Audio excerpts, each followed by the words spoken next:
Back to the channel. So we are in the middle of working on a couple blue Corvettes. One of these cars you guys have seen. This is what you saw my uncle race all last year.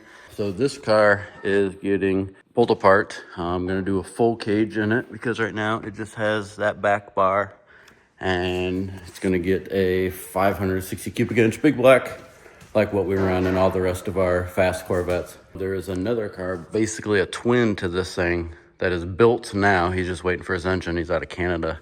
So we're gonna have to do something a little different. We thought about putting like a Baldwin motion stripe on it that goes over and then on the back, and like vinyl or something, not actually painting it, so that you can tell the two from each other.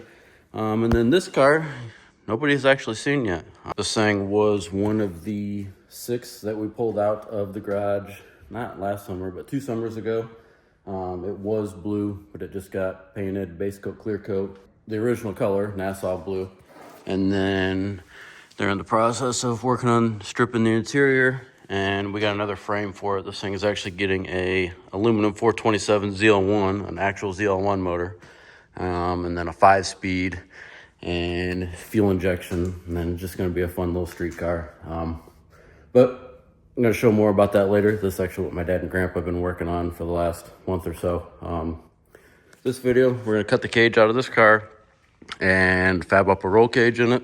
All right, so I got this cage out of here, and I'll show you why we can't use this. Well, one, it's only a 4-point. You got 1, 2, 3, 4, and it's 1 3/4. We're going to use 1 5/8 and 083 wall because we can use chromoly, so it'll be lighter. But the main issue is this is only supposed to be 6 inches from here, and we've got about 1 foot. So the way that this cage was installed actually isn't legal for NHRA specs, and it wasn't anyways because it was only a 4-point, which, I mean, being able to have the seat belts in it was way better than nothing and running just lap belts. But my dad had this car actually many years ago, and was building it for somebody. It was originally silver, came out of northern Indiana where we're at.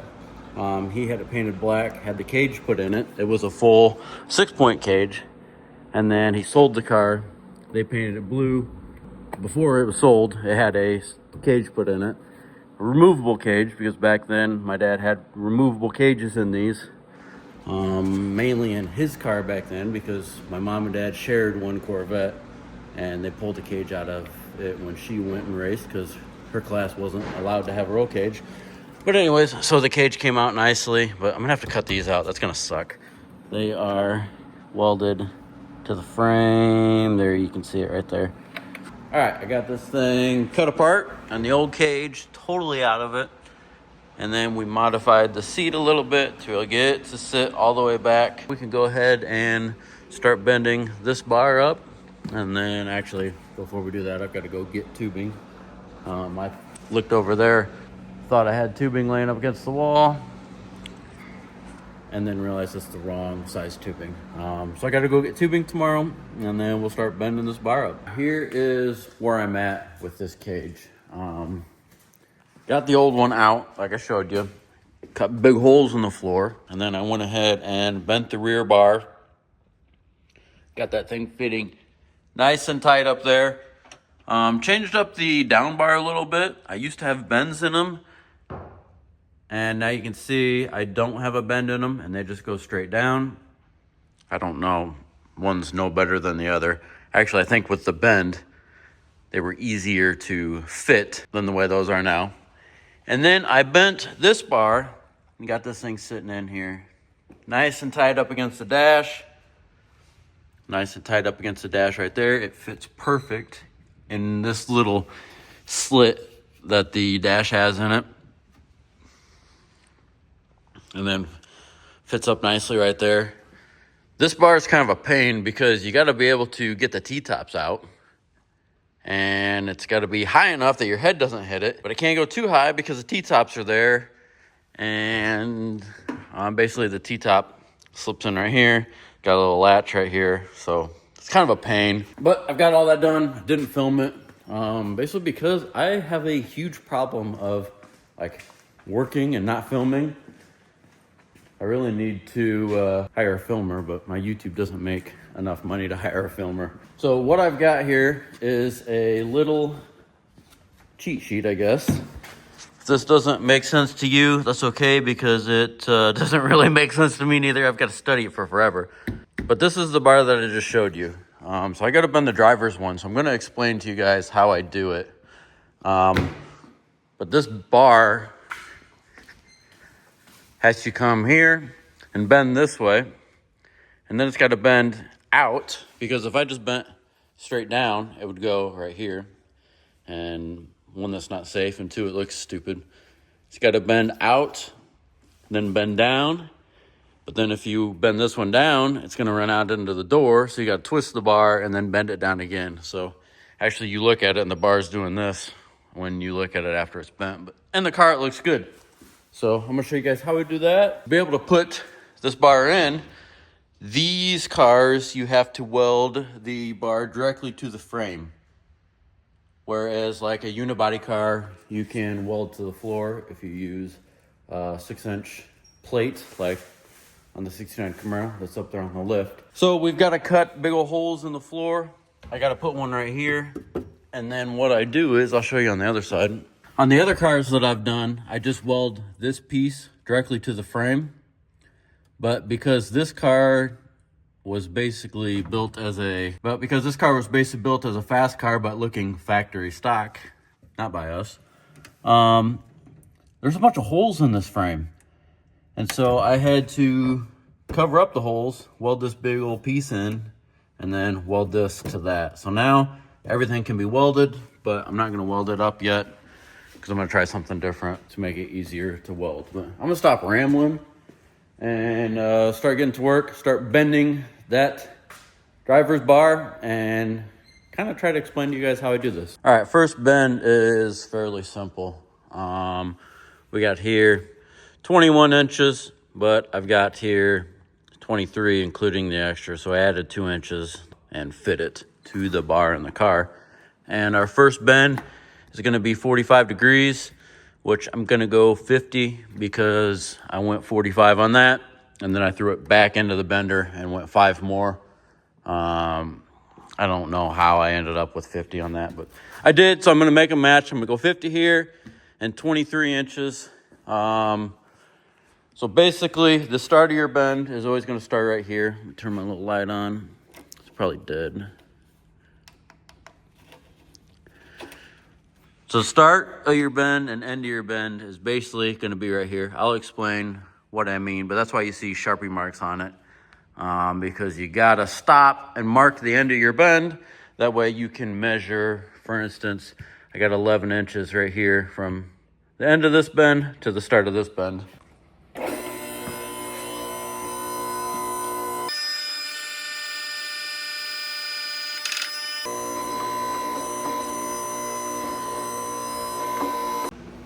All right, so I've got 50 degrees, and who's here right here, we're gonna mark this. What that mark is the end of this 50-degree bend, and then I can measure from there to the next bend, and that'll give me my distance in between.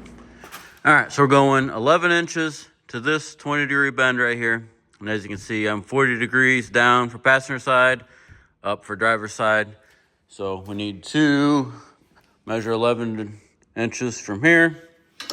Then once we get that set, put our dial indicator on here, bring this up 40 degrees, and that will give us the bend right there.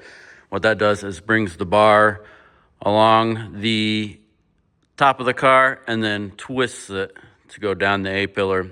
And then we're gonna do another bend and twist it again, and it's gonna go down. So yeah, gonna measure 11 inches out on that and 40 degrees on the end. All right, so as you can see, imagine this cage is sitting in the car and you're sitting in the driver's seat looking out the front window. The bar bends out toward the outside, so the bottom of the A-pillar, and then goes straight down. But then what we've gotta do is bend it forward about right here. I don't have enough hands for this.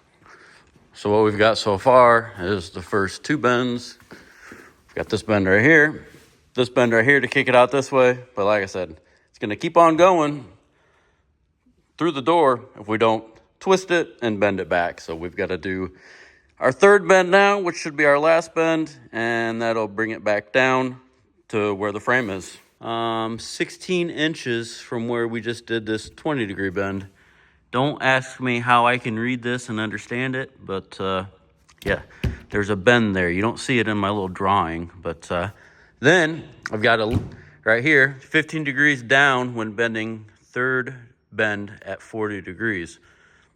So that was for the passenger side, because right here I got 15 down for the passenger, up for the driver. So we got to bring that 15 degrees up when we bend that third 40-degree bend.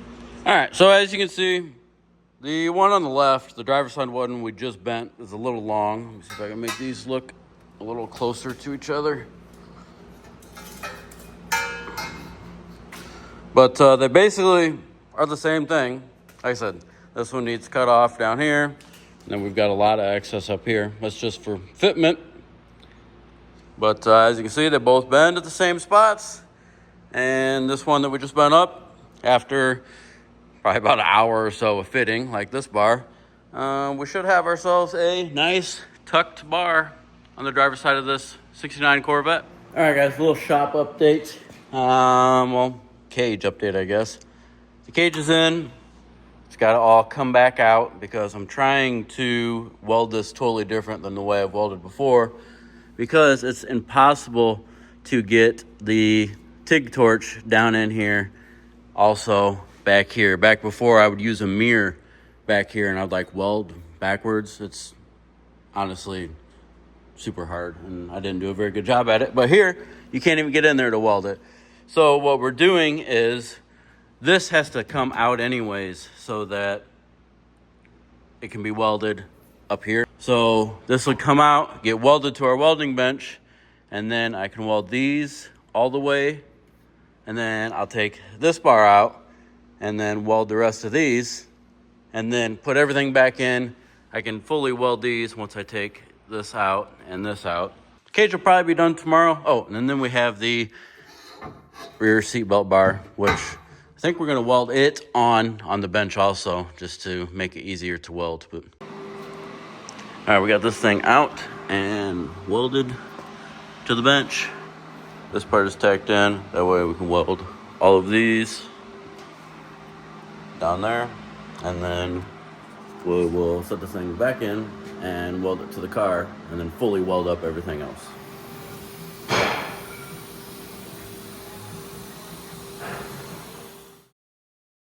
All right, here's how this cage finished up.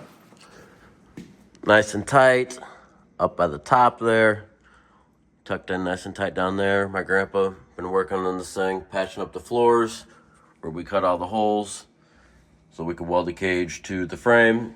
That's basically the finished product. And then, of course, we got the parachute mount on here. And then we ended up putting a sleeve right there. I'm gonna put a push bar on our golf cart, and then on the Gator, we've got a John Deere Gator here. I'm going to put push bar things on those so that we can push these things around when they don't have engines in them. This thing is done. This thing actually still runs and drives, so we don't have to push this thing around. Rip this thing apart. This is a customer's car. It's not looking good. Got to get the motor completely out of it. LS3, and a rock supercharger. Actually a pretty sweet car. We've been going to town on the 69 Camaro. I can get some video of that here in a little bit. It's been so busy around here the last couple of weeks. I showed you guys this at the beginning of the video. It really hasn't made much progress. They got all the glass in it. Some of the interior in. I think most of that was in there.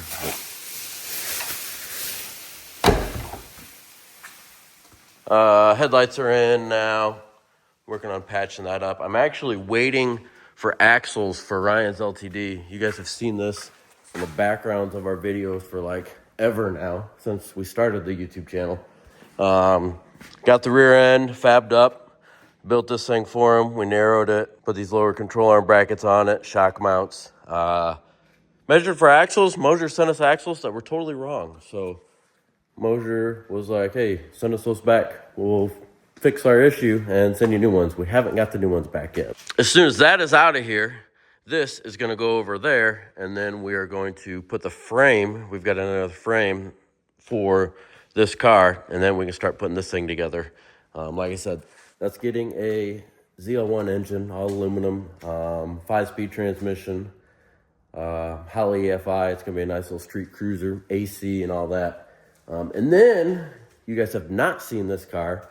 So most of you guys know we wrecked a car earlier this year. Ed was driving. He got in a little bit of water up at the top end of the racetrack and absolutely destroyed the car. I'm talking front bumper as high as the T-tops.